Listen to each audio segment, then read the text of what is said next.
Hello everyone, welcome and welcome back to my channel.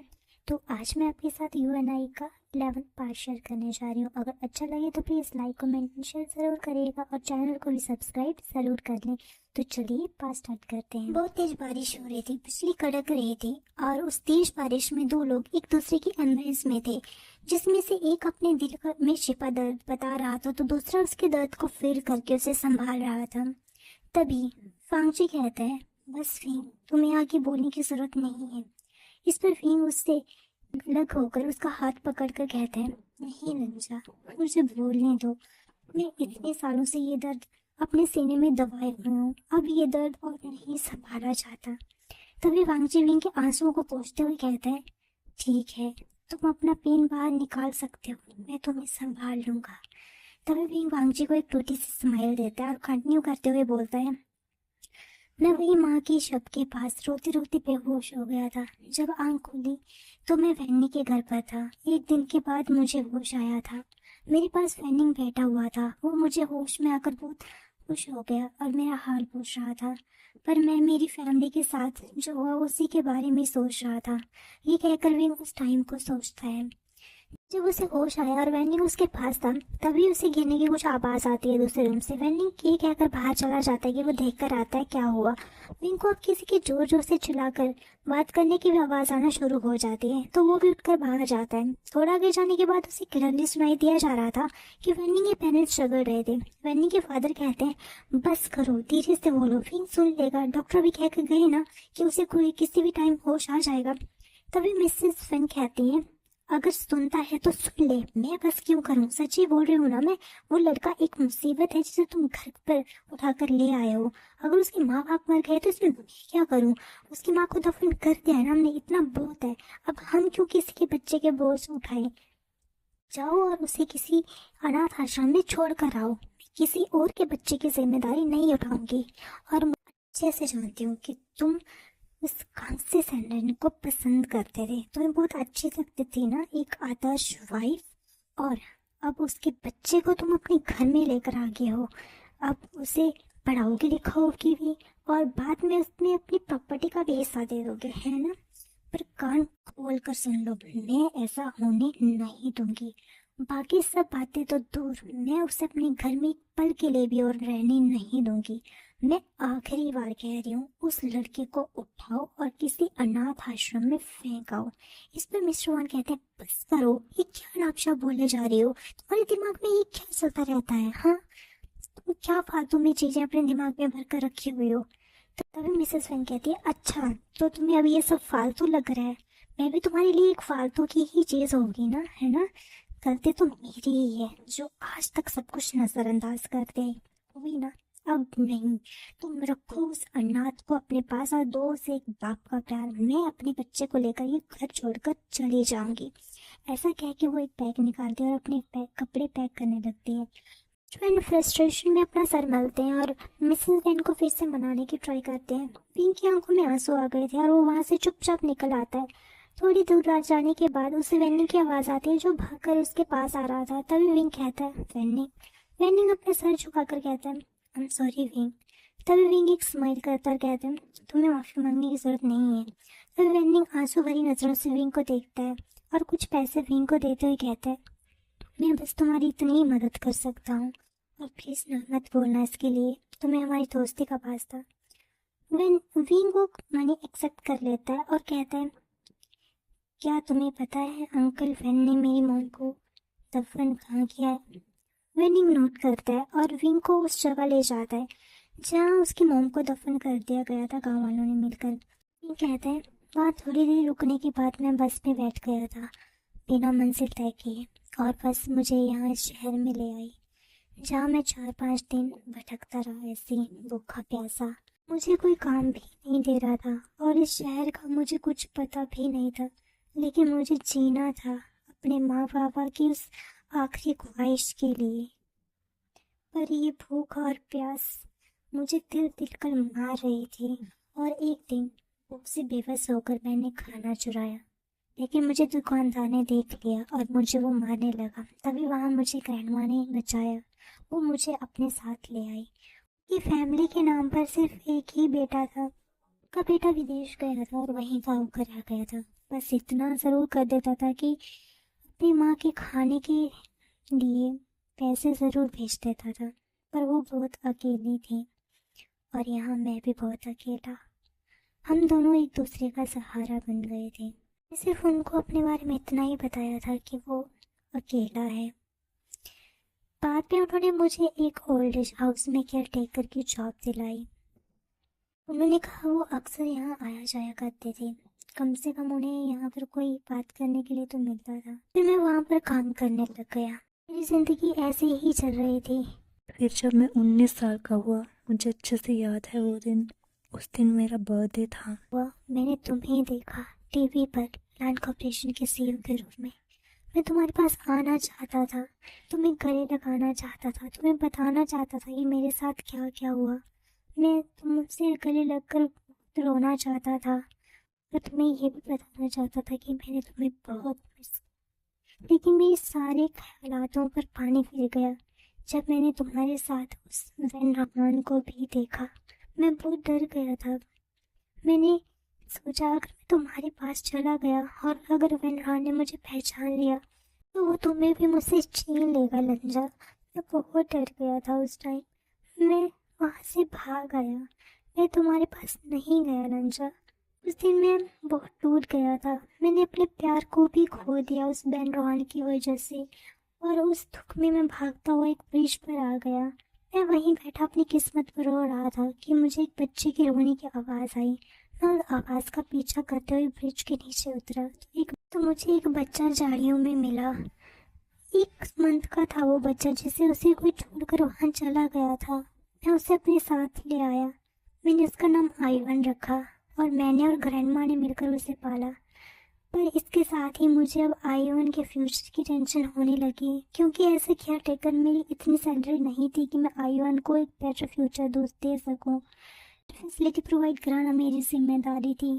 किस्मत से new Hussain मुझे मिला और उसने मुझे बाद में जॉब करने का ऑफ़र दिया और मैंने वो एक्सेप्ट कर लिया। और उस समय से मैं आईवन और अपनी ग्रैंडमा के लिए जीने लगा। और फिर से 5 साल के बाद तुम मेरी लाइफ में आ गई। मैंने तुमसे बहुत दूर रहने की ट्राई की लंजा।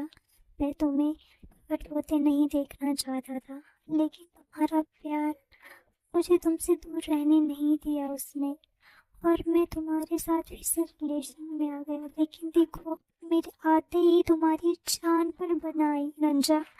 पर आज तुम्हें कुछ हो जाता तो मैं क्या करता? तुम्हें नहीं खो सकता लंजा। अब मैं किसी को भी नहीं खो सकता। मेरे में इतनी शक्ति नहीं है अब किसी और को खोने की लंजा। मैं नहीं खो सकता किसी को, नहीं खो सकता। विंग ऐसे ही बरगलाया जा रहा था कि वो किसी को नहीं खोना चाहता, वो लोग सब छीन लेंगे। तभी वांगजी विंग को कंधे से पकड़कर शेक करते हुए कहता है, विंग मेरी तरफ देखो बेबी, कोई मुझे तुमसे नहीं छीन सकता, ना ही किसी और को।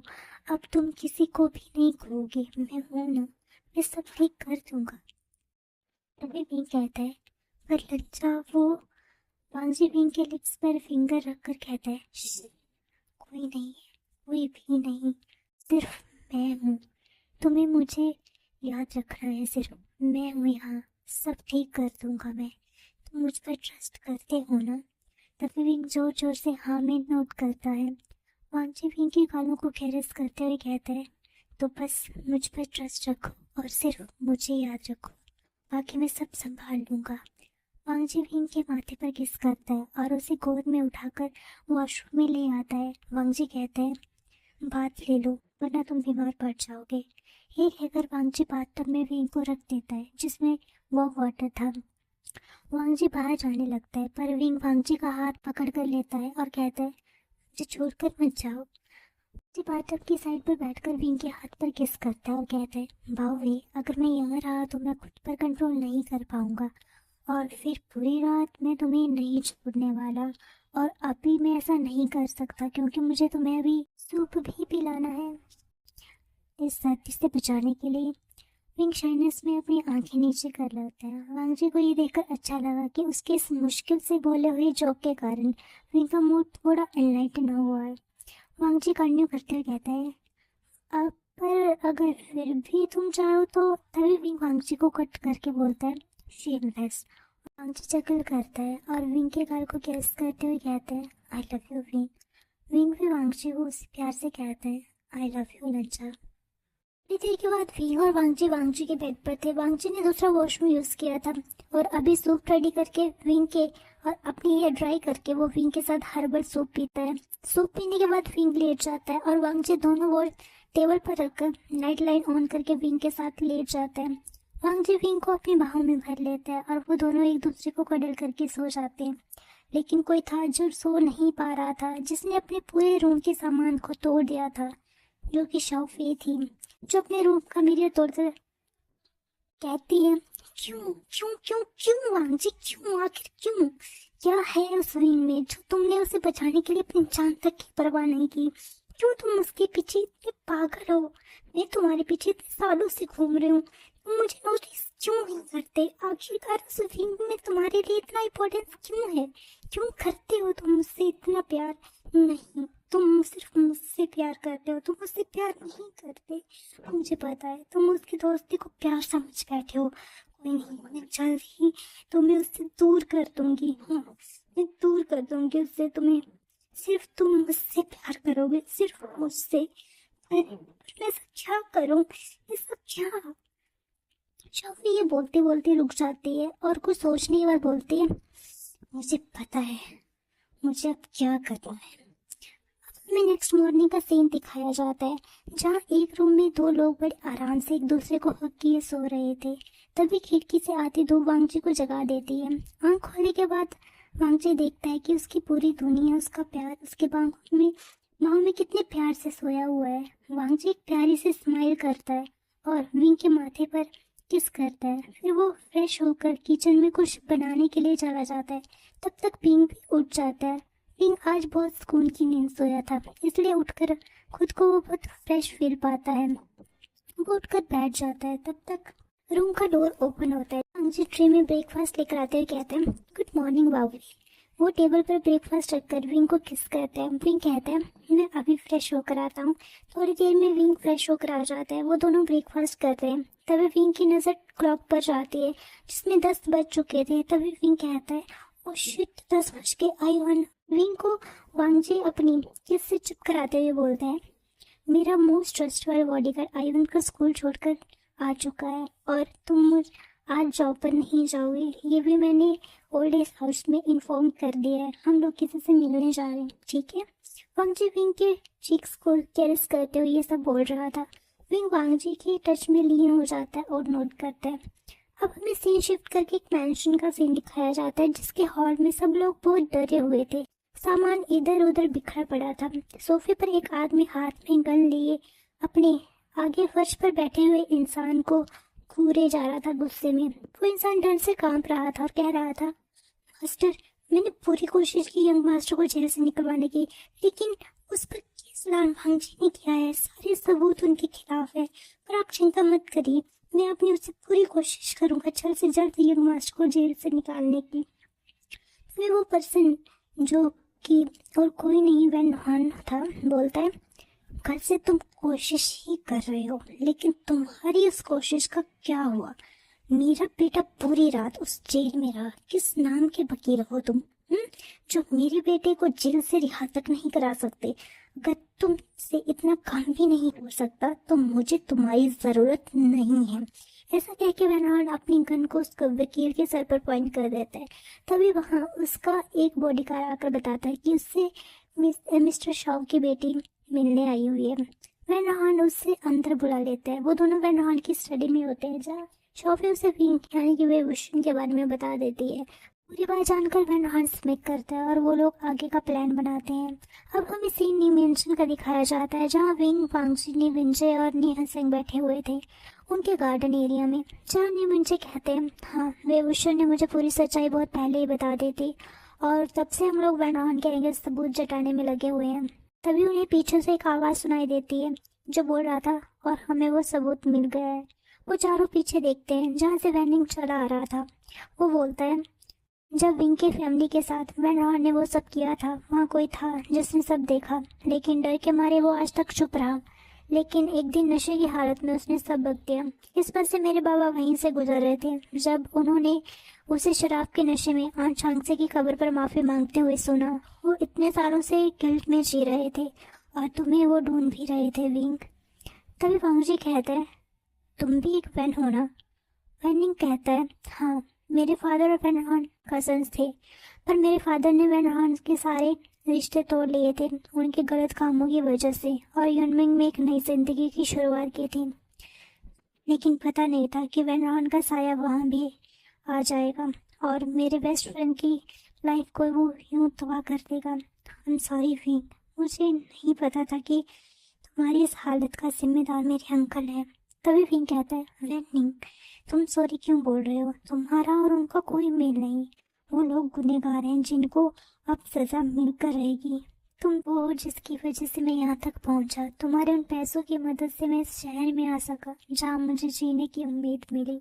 इसलिए प्लीज़ सॉरी कह के मुझे छोटा फील मत कराओ। विंग ये सब वैनी का हाथ पकड़कर कह रहा था और वांग जी बस उनके हाथों को ही घूरे जा रहा था, जो कि न्यूज़ नोट कर लेता है और माल को थोड़ा सा लाइटन करते हुए बोलता है, विंग डोंट वरी, वेंडिंग तो सॉरी फील नहीं करेगा, पर अगर तुमने अभी वेंडिंग का हाथ नहीं छोड़ा तो तुम ज़रूर सॉरी फील करोगे वेंडिंग के लिए। विंग कंफ्यूजन में नहीं सैन को देखता है तो वो वांग जी की ओर इशारा करता है, जो कि कब से बेचारा विनेगर पिए जा रहा था।